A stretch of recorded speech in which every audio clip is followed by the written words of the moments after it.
Alam po ninyo, nakakatawa itong pinapalabas ng ibang mga di ko nga alam kung saan nila hinuhugot yun eh. Ha? Alam mo bakit? Ito pong issue ng dapat daw kidnapin din ng Amerika si President Bongbong Marcos. Na kung ano daw ang ginawa doon kay Maduro.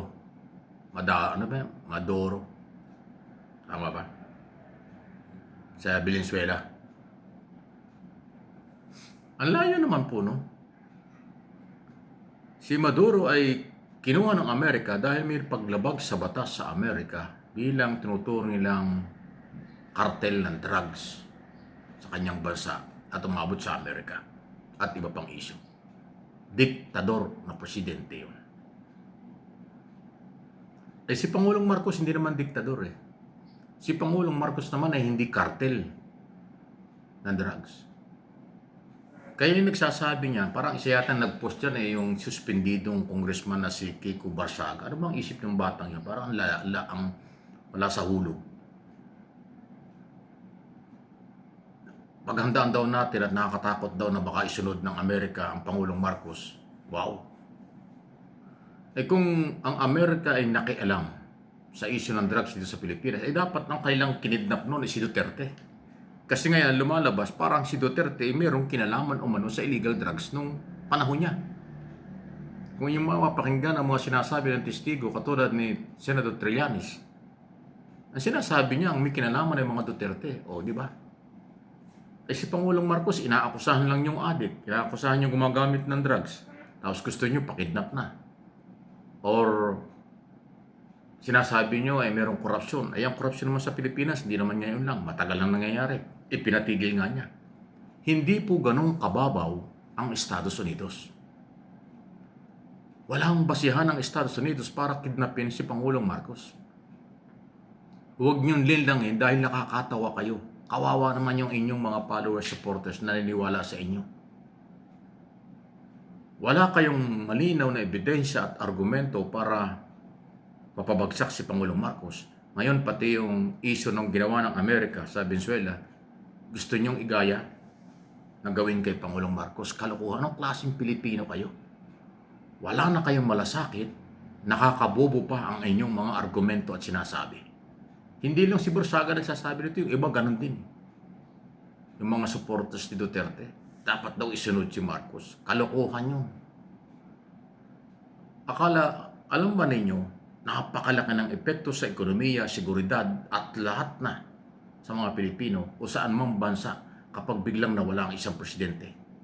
Kasi yung presidente, yun ang ama ng mamamayan. Pag biglang nawala yan, may epekto kaagad sa ekonomiya at seguridad. Diba? Kaya ang labo, hindi mangyayari yun. Hindi gagawin ng Amerika yun. Kaalyado ng Pilipinas ang Amerika. Malalim na relasyon yan. Okay? Kaya yung nagsasabi ng ganon, yun ay kawalan ng kaalaman, nanlilinlang, nagpapaasa, at suntok sa buwan. Malabo pa sa sabaw ng pusit ang argumento at katwiran. Nakakahiya kayo kung sino man kayo, bahala kayo sa buhay nyo. Sunod na pag-usapan natin. Bakit yung mga gumagawa ng labag sa batas tulad ng dating na parang destabilization, pagpapabagsak ng gobyerno, pag kinasuhan sila, nagagalit? Anong gusto nyo? Kahit anong gawin nyo, okay lang, wala kayong pananagutan? Hindi pwedeng ganun. Kung gusto nyo yung ganun, gusto nyo lahat ng Pilipino walang pananagutan sa batas, anong klaseng gobyerno meron tayo? Anong klase naman, hindi naman tayo banana republic. Lahat kahit sino, paglabag sa batas, ang ginagawa, merong pananagutan. Kasi kaya ko nababanggit ito, yung pagkakahuli, kinasuhan ng inciting to sedition si retired General Romeo Puques, di ba? At sinasabi ng kanyang mga abogado at followers na harassment para patigilin, takutin ang mga lumalaban daw kay Pangulong Marcos. at nagsasabi ng katotohanan, ay kalokohan yun.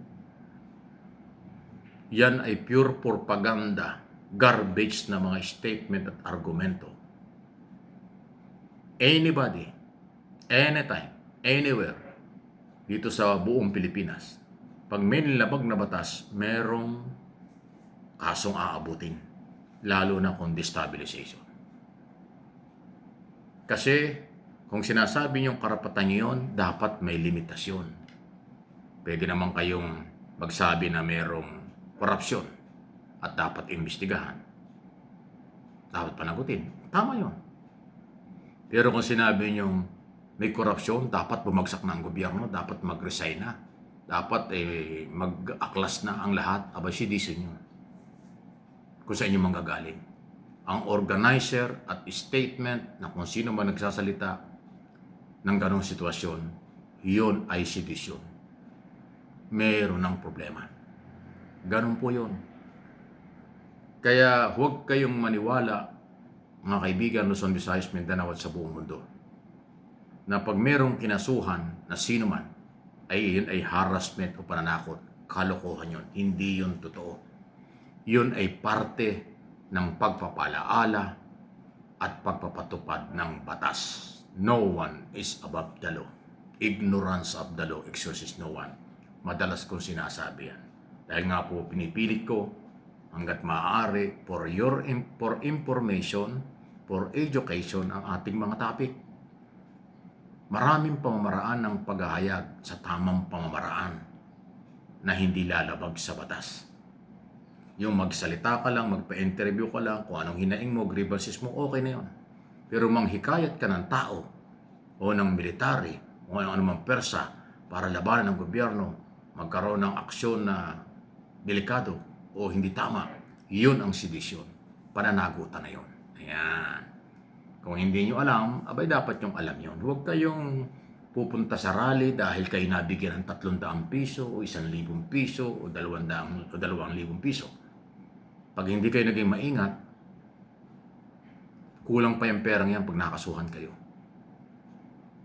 Di ba? Yung hindi nakakaintindi ng sitwasyon at akala nila ganun lang, magising kayo. Huwag kayong palinlang, huwag kayong paggamit. Kahit na anong gobyerno, kahit sino pa maging presidente.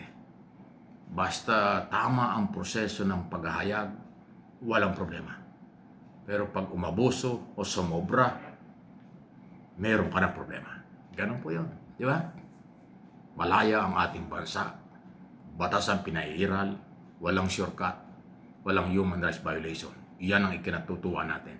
Kaya natutuwa rin ang international community, business community, at mga turista at yung mga counterpart ng ating Pangulo. Kasi sa bansa, buhay ang demokrasya, batas ang pinapairal. Kaya panalo tayo. Huwag palin lang sa mga abusado.